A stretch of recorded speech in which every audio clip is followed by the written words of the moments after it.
Something that has troubled me for many years has been the mystery of my clients' inability to explain what happens in my therapy room.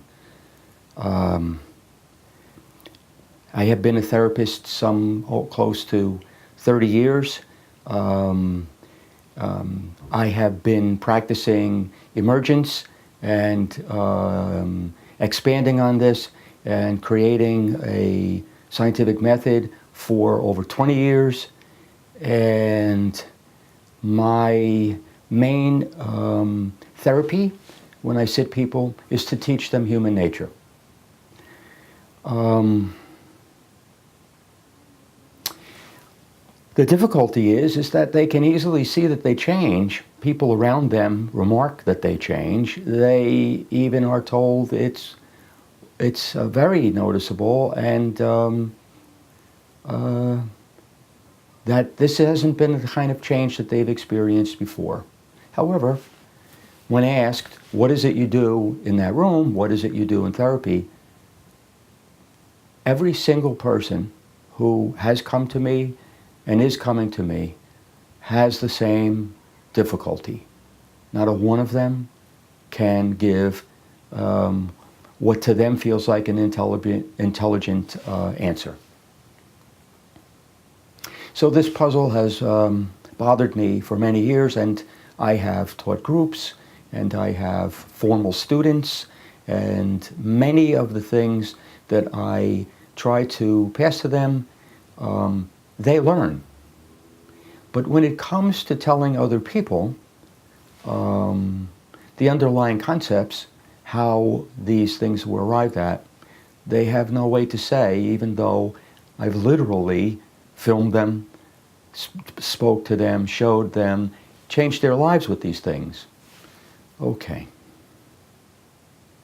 The other day I was at my dentist office getting drilled.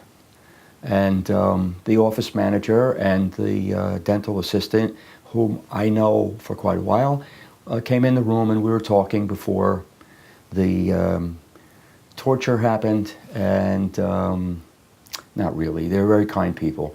But they came in and we're talking, and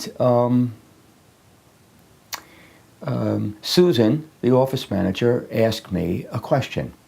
She asked,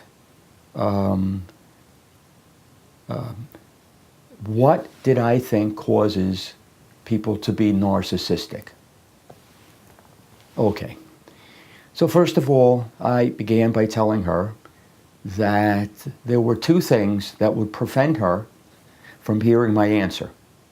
And these two women know me quite a while, and they have had many conversations with me. But this was something I had never said to them before, because it's something I'm just beginning to learn to talk about and notice. And I said, there are two things in the way that your brain functions, and everybody's brain functions, that will limit your ability to hear what I'm saying. I said that the first is psychology as a way to understand human nature, and that essentially means that supposedly everything happens for reasons. Relevant here because she's asking me the reason for people becoming narcissistic. And the second thing I said was the medical view, which is that if somebody's behavior or appearance or etc. is outside of the norm, significantly outside of the norm, and if people within the norm are troubled by being around this unusual person, generally this is seen as brokenness, not difference. Okay.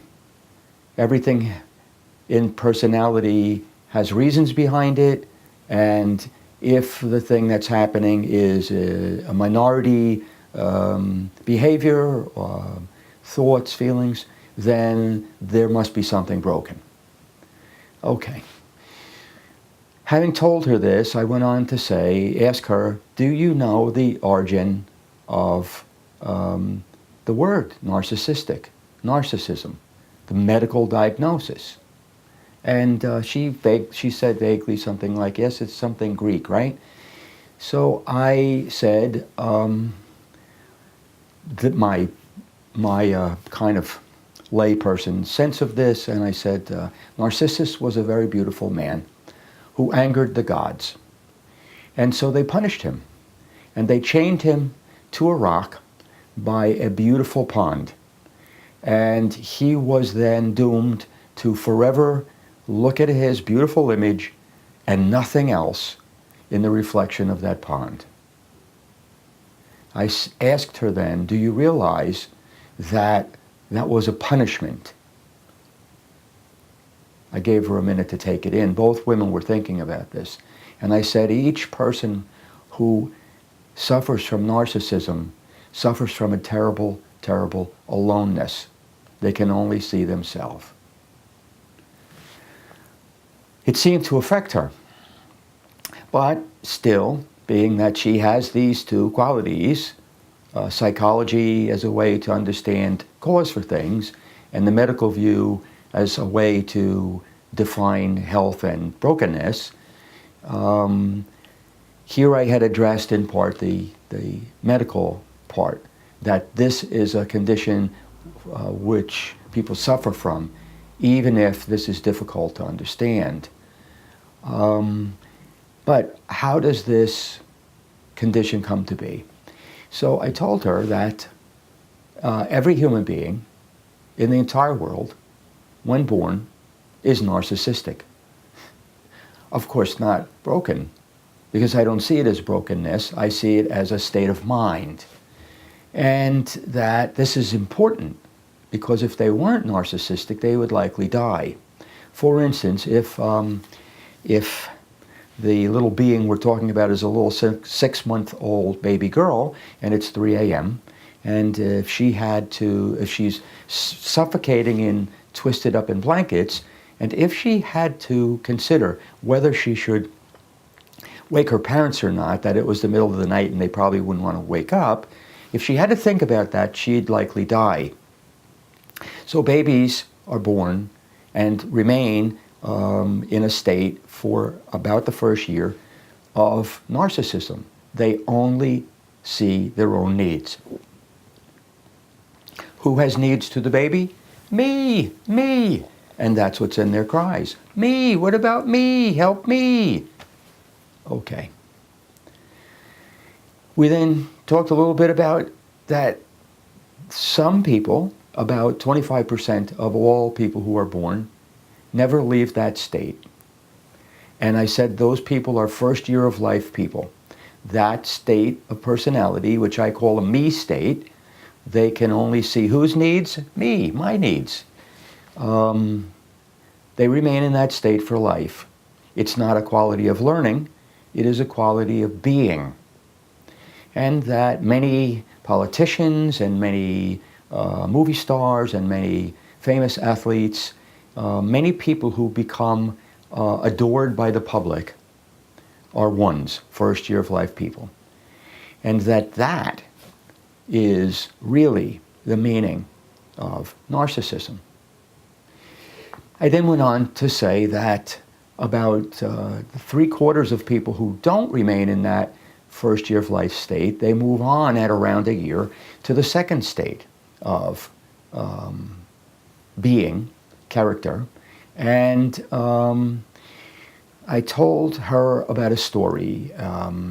It took place only a couple blocks from this dentist's office by coincidence. And I was visiting a friend, a young therapist, and her first son was about 10 months old. I had seen the boy quite a number of times, and he was in the other room. The house was essentially baby-proof. There was nothing out that we could imagine that he would get into. However, babies are babies. He was in the next room, and it was very quiet, and so she said, it's too quiet, and we walked over to the doorway, looked across the room, and there he was. He had hoisted himself up at the pot of a fig tree, and he had a mouthful of dirt from the pot, and he had in his hand the next mouthful. Now what he did is very important, and this changed my awareness of this me state and you state. It created a realization in me. I had an epiphany, an emergence, because the boy, first he had his hand up, but first he looked across the room at his mother, then at his hand, the next mouthful of dirt, then at his mother, then at his hand. What is important to see is the order, because at that point in his life, somewhat precociously, a little earlier than most babies who will make the change, he realized that other people have needs. And that is what that action is. He's looking out at his mother, and he realizes she may not want this to happen. Now, granted, this is a very primitive realization. There were no words in his mind, I'm sure, but the sense of it, the state of being, is what's important, because he was in a, what I call a you state. Oh, you might have needs. Now, I told them about 25% of people will remain in that second year of life state, and they're twos. And it happened that I said that these two states are simply, they become part of us. Nobody knows how.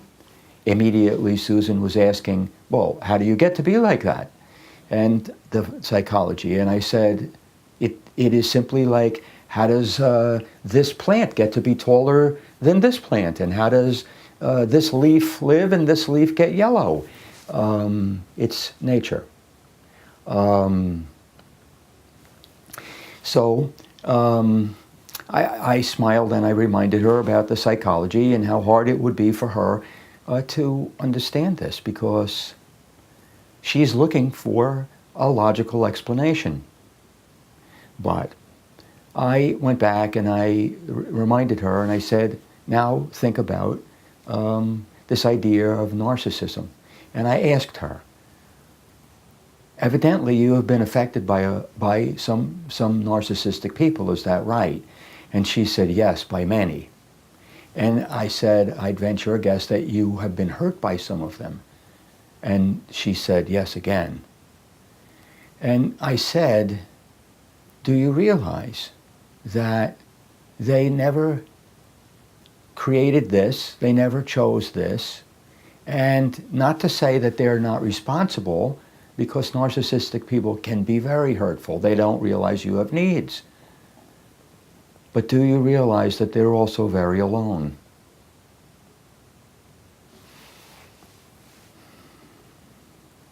Both women were quiet for a minute or so. It was a lot to absorb, I'm sure. And I know that I can be overwhelming in how much I say. But right after that, the dentist came in and the drilling began. On my way out, when I stopped to pay, Susan and I once again spoke for a little bit, and she had a very pensive look on her face, and she said, thank you. So I tell the story because in that moment I had hope about this. I had hope that in some way I'll find a path to get people to see past the idea that psychology implants in us, that the medical view imposes on us, and that the scientific method demands of us. The scientific method demands that we have answers. The medical view gets us to focus on what might go wrong or has gone wrong. And the psychological view is something that gets embedded in us when we, again, are young children. How? When our parents say, why did you do that, at an age before we can tell time. It is only at the age at which we become able to tell time that we can put pieces together in time and think of cause and effect, that we can even think of logic. Prior to that, if we're asked at 3 years old, why did you do that? By a parent who's angry or frightened or whatever, we soon learn to fabricate answers. And what kind of answers? Logical answers. Logical answers satisfy, and answers, we demand those answers.